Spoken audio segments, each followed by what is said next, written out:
Hello, YouTube. All right, so I wanted to give a quick video on the eve of Wisconsin, which is tomorrow. Please don't make fun of the way I say Wisconsin. I have a Jamaican accent, and I'm not really sure exactly how to pronounce it. Anyway, so we're on the eve of another pretty big election tomorrow, Wisconsin. I think it's like 80 or 90 plus delegates up for grabs. Yeah, this is a big deal. Hillary Clinton had a polling advantage leading up to a couple weeks ago after the huge Washington win and the campaigning efforts that all of you have been doing. Bernie Sanders is now leading her in Wisconsin. They're now saying that Bernie Sanders has about a 70% chance of winning. That's all great news, but don't get too excited. And here's why. We still have the elephant in the room of Scott Walker and the Republicans. They passed a lot of voter ID laws, and that's going to really suppress turnout on election day. So that's something to keep in mind. Now, a bit of good news. On the very, very last day of early voting, they had record turnout.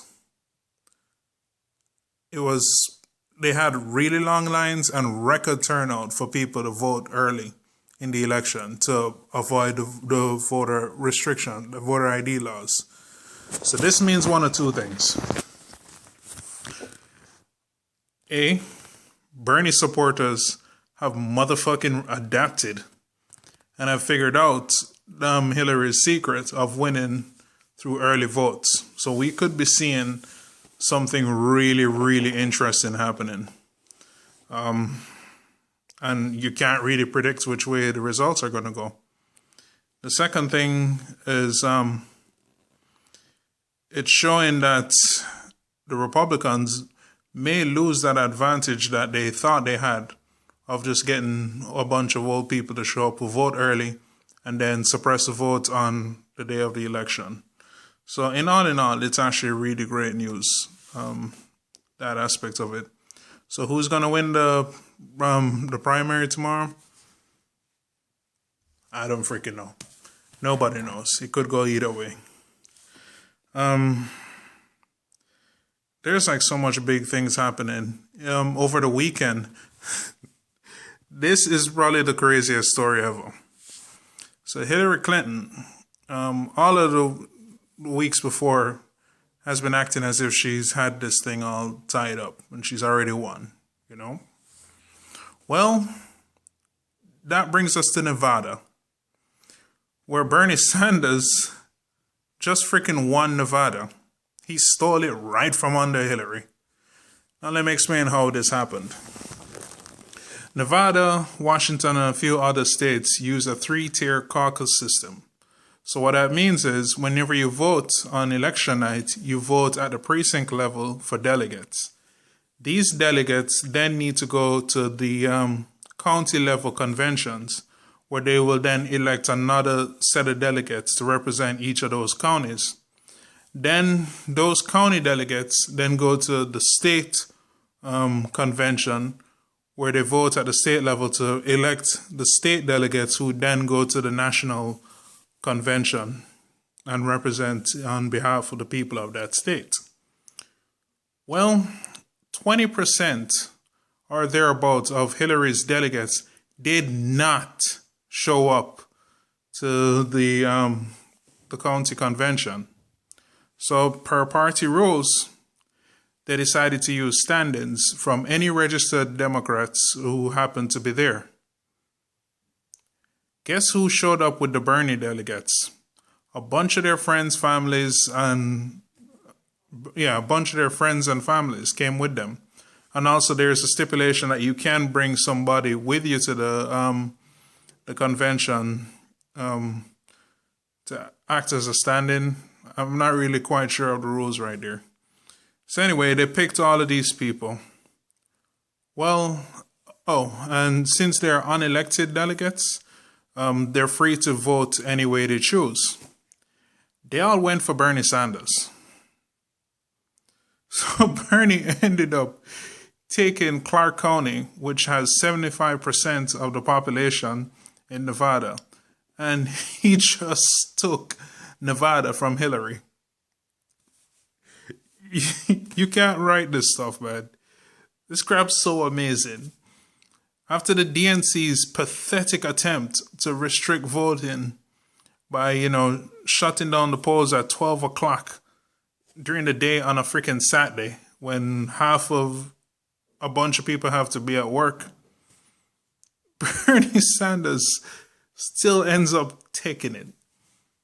Because Bernie's delegates, unlike Hillary's delegates, aren't super cocky and confident and think that they have this thing in the bag. We know that we're behind and we have to work hard for this. And we showed out. And that's what happens. So you've got the polls flipping in Wisconsin. You got Bernie taking Nevada. I know this is probably the best news that's been happening. New York City, 247 delegates up for grabs. Hillary Clinton, going into this, had a 60-point lead. 60-point lead. It's now at 12 and dropping. Bernie Sanders did a rally there, pulled 18,000 people in the Bronx. This is the first presidential candidate that has visited the Bronx in decades. Pulls 18,000 people. So what has Hillary done in response? She's shifted her strategy to attacking Bernie Sanders' supporters. How do we fucking lose? How do we fucking lose to her? I mean, come on. let me put it to you this way. 84% of young people under the age of 30, vote for Bernie Sanders. So your solution to get those people is to attack and condescend to them.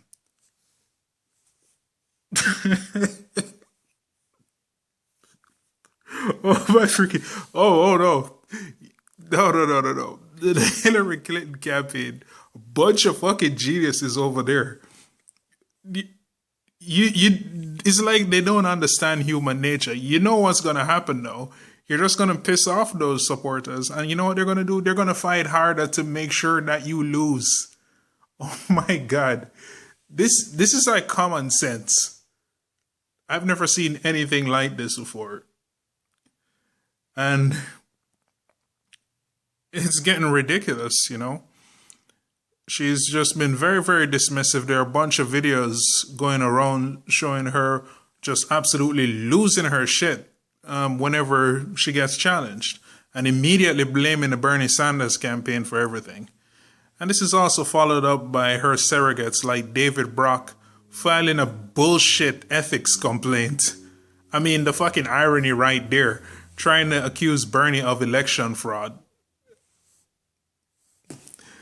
And what this bullshit's about, they're saying that he is taking more money than the allotted $2,700 from people.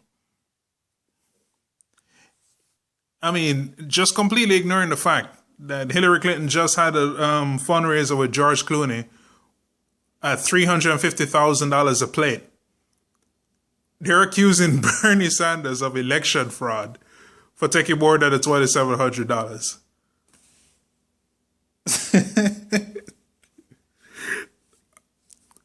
Seriously? That's the best they got. And by the way, Bernie Sanders, this is the same guy who somebody, member of Congress, donated 10 grand to him. One of his super delegates donated 10 grand to his campaign. He gave her back a refund. He returned, he took the $2,700, the max contribution, and then returned the rest of the money. Come on. Is this the best they got? Like, you can even look at the FEC's reports on the campaign finances, and you'll see that Bernie has been refunding a lot of people money. Like, it's so freaking pathetic, man. How do we lose to these people? But all that said, we're really, we got them by the fucking balls right now. We just need to deliver. Show up, vote. Vote early. And make sure you check your voter registration status. Because they've been pulling that shit where they're changing people's statuses. And they're doing it all over. There are a bunch of people in California saying that they're now lifelong Democrats who are now Republicans. Or they're listed as independents or whatever. Same thing is happening in New York. So check your voter registration status. I don't know who's doing it, but there's obviously a bunch of fraud and stuff happening behind the scenes. It's freaking amazing that in 2016 in the United States of America that I actually said something like that. That voter fraud is a thing in the US. This is a freaking embarrassment, man. But don't get disheartened. We have to stick to the fight. We have to get Bernie in. Feel the burn. We're going to win this thing.